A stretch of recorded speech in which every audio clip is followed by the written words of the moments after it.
దాదాపుగా ఇంకొక ఏడాది దాకా వైసీపీ వాళ్ళకి దవిడిదిబిడే.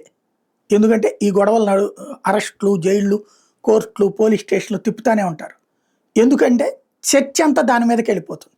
సంక్షేమ పథకాల్లో ఆడబిడ్డ నిధి ఇవ్వరు, అలాగే ఆ 50 ఏళ్ళకి పెన్షన్ ఇవ్వరు, అట్లాగే నిరుద్యోగ భృతి ఇవ్వరు.